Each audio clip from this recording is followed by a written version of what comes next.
The Dropshipper's Guide to Sourcing from AliExpress, video 2 of 2. Hey guys, JR Fisher here, and I'm continuing on the training. Now keep in mind, this is video 2 of 2. If you haven't watched video 1, you could go ahead and go through and watch this video, but I would highly suggest you going back to video 1, and there's going to be a link below in the description where you can go there and do that. We're talking about sourcing from AliExpress in this video, and like I said, this is a 2-part series, so you want to get all of that information. If you haven't done so far and you're brand new here, make sure you subscribe. Hit that subscribe button down there. Don't forget to ring the bell, turn on all bell notifications so you're notified each and every time I go live or I upload a video. At the end of this video, you're going to know everything you need to source products from AliExpress. So let's jump right into it. Now the first thing I'm going to tell you is we're uploading our products. Now we got to that stage, we're using something like Oberlo, and we're uploading all that information from AliExpress, and you could do that with multiple products all at once. Here's what I see as a problem, and I mentioned it in the other video. People don't change the description. They get lazy. They think, well, I'm going to upload 50 products and it's going to take me X number of hours. Why should I go in and mess with all those descriptions when I could just upload another 50 products? It's really not the volume of products you have, it's the quality of the products you have. Now the quality of the products is going to be determined, if they haven't bought it yet, by your description. And if you don't change that description, understand that description was probably written by somebody whose English is not their first language. It's not going to sound right. It's not going to sound good. If you're not good at writing those descriptions, by all means hire somebody to do it, but those descriptions are so important, and the more detailed they can be, the better. People never say I didn't buy that product because it had too much information about it, but they often will say I didn't buy that product because there was a lot of questions left unanswered when I went and looked at their product description page. So I would say rewrite that and do that the best you possibly can. It's better to have 3 products uploaded with great descriptions than to have 30 in there and you just use the information from AliExpress. The next thing I see, which is a mistake, is people don't let people know about the shipping times. Shipping times are longer at AliExpress. Okay, there's got to be, you know, some downside to using a site where you don't have to buy any products. You can integrate and you can sell instantly from, right? And that downside is shipping times. You may think, if I don't tell them shipping times, then they'll probably buy, but if I do tell them shipping times, they may not buy and I'll miss a sale. The problem with that type of reasoning is that if you don't tell them shipping times and they're long, and let's say it's 20 days or 30 days or whatever it is, and after 10 days they get, you know, frustrated, they could just go to PayPal and say I want a refund, I haven't got this product. They can just go to their credit card company and say I want to charge back this merchant because I haven't got my product. You end up with chargebacks, you end up with refunds, and at that point, if they've already shipped the product out, you're stuck with a product that's going to go to them and you don't have any money for it. So that's a bad thing to do. If you let them know up front there are long shipping times, let them know it's a high demand product, they can make the decision, do they want to wait or not? And also you have that in writing, you have that on your sales page, so you could show PayPal, you could show the credit card company, hey, I told them it was going to be 25 days, I told them it was going to be 31 days, and they ordered. And that way you won't get that charge back, you won't get that refund at PayPal. Next thing I'm going to tell you is use an order tracking app. This will make it so much easier. Let's go over and check one of those out right now. This particular one is called Traktor. It's an app on the Shopify App Store. It can enable real-time order tracking and status lookup for your online store. This is really important, guys. That way people can go in there and they can figure out how long it's going to be before they actually get their product. The next thing I'm going to tell you is offer free shipping. Free shipping is huge. They say that the #1 reason somebody abandoned the cart on any web page is because of high shipping costs. If you always offer free shipping, guess what? You never have high shipping costs because you never have shipping at all, so you don't have to worry about that. Now I just recently did a promo. In that promo I gave free shipping and I gave a great deal, so I'll see how that works out. I don't normally do free shipping, but my products are a little bit different from AliExpress type products because we sell survival foods. They're pretty heavy and shipping can be very expensive. However, I am offering free shipping to that group of people so I can increase those sales. Next thing you want to do is price your products properly, and properly means you need to make at least 50 to 60% profit. If you're not making 50 to 60% profit, you probably won't be profitable because of your marketing cost and everything else you're shipping. You need to have that cushion of 50 to 60%.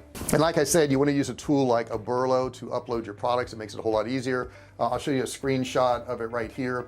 You can also download the Oberlo Chrome plugin to add products so you can see on AliExpress to your store. This helps you automate importing new products. As you look for items, your customer will love this. The Oberlo app does the work for you. You just need to browse and click. It's really that simple. Now once you've had your products uploaded to your site, basically it's as simple as going to AliExpress, placing the order, and giving the order information to AliExpress so they can send it out to your customer. It's that easy. If you're using Oberlo, you don't need to keep a spreadsheet or anything like that. Now if you're doing it manually, of course you'd want to keep track of all the orders and how much they paid, what your cost was, the link and everything.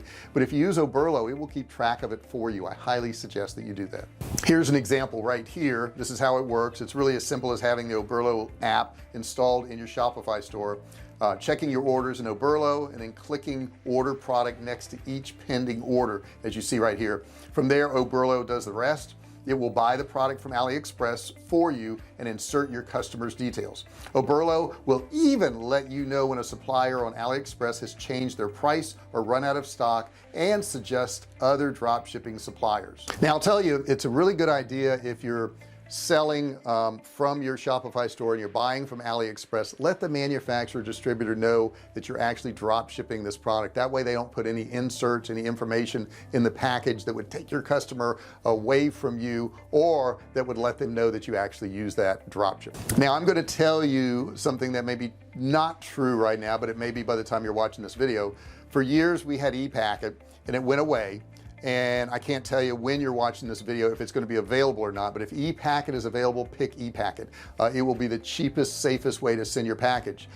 There is a period of time when ePacket is gone. I think it'll come back, but at the time I'm doing this video, ePacket is no longer available. But if it is available when you're watching this video, please use ePacket. It's just cheaper and faster. Now once your item has shipped, you will receive an email from the manufacturer or distributor with all your tracking information. What you want to do is go over to your Shopify store and enter that information in so that your customer has that tracking information.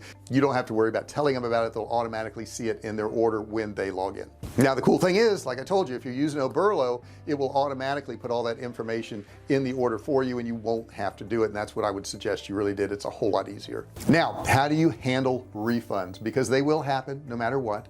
And there's two reasons for a refund. Either they didn't receive the product, or it was damaged, or they didn't like the product. Okay, it wasn't what they expected it to be. Now AliExpress will not allow you to return products. I mean, it would be crazy. It would be so expensive to send something back to China, especially an inexpensive item. So if it's a situation where they did not receive the product, you can use AliExpress buyer protection and let them know that this person did not receive the product, and they'll probably refund your money.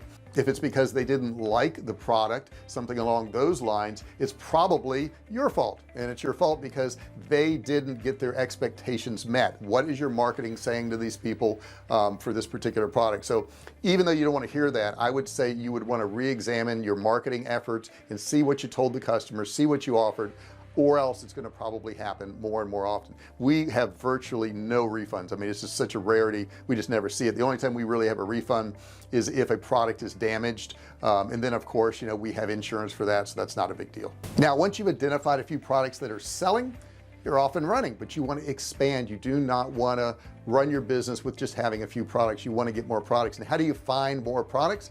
You can find similar products in that niche. That's a very important thing to think about. You want to have products that are very similar to what you sold. So let's say you're selling fishing rods. The next thing you may want to look at is life vests, or you may want to look at fishing hats, or whatever it is that's going to complement that other product.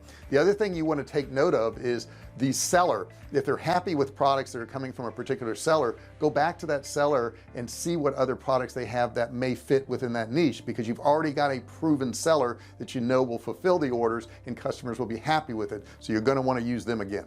Now the cool thing I like about AliExpress is they got 100 million products. Okay, so there's always another product you can sell in AliExpress. There's so much data in there now. AliExpress has been around a long time, and I know years ago when they first showed up on the scene, there was a lot of problems. There was a lot of bad sellers on there, but AliExpress was smart. They started getting a rating system. They started looking at their sellers, and those who weren't performing, they either kicked them off the site or they got low ratings and nobody buys from them. So nowadays you can pretty much rest assured the products that you buy on AliExpress, provided you do it correctly, provided that you tell your customer all the things that they need to know and you're very accurate about your descriptions, you're not going to have a problem.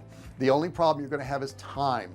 and as long as you let your customers know that it's going to take time for that product to get there, there is going to be a long delay in time, then you won't have an issue. Now, some of you out there will say, well, I won't be able to compete with Amazon because they ship overnight or they ship the same day, and I can't compete with that.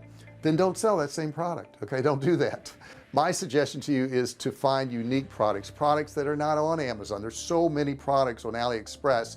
As a matter of fact, new trends start on AliExpress, and you can look at trending products on there and see what's starting out. You could try some of those in the store. The cool thing is, since it's so easy to integrate products with Oberlo in your store, let's say Shopify, you can test out a lot of products. You can test out 50 or 100 or 1,000 different products, and surely if you test out 100 products, some of them are going to be good, some of them are going to work out. Once you figure out the ones that work out, you can try to up your price, you can try to lower your price, you can try to find that sweet spot of that particular product, and you can build your business with AliExpress. I hope this helps you out. I hope you kind of understand now how AliExpress works. Like I said, if you didn't see the first video, you're going to want to go back to the first video and watch that one.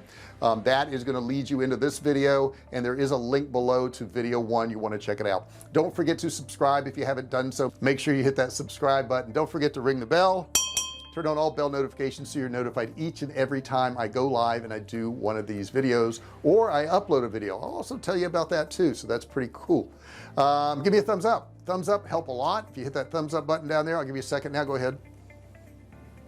Did you get it? Good. Thanks so much. I really appreciate it. If you have any comments about AliExpress or drop shipping or making money online, or you just want to tell me your story, put it in the comments below. I love to hear your information. I love to see your questions. I love to talk to you guys. Thank you so much for watching this video. I appreciate it, and I'll see you in the next one. Hey, thanks for watching my video. Don't forget to subscribe to my channel and click that little bell right there so you can be notified every time I do a new video.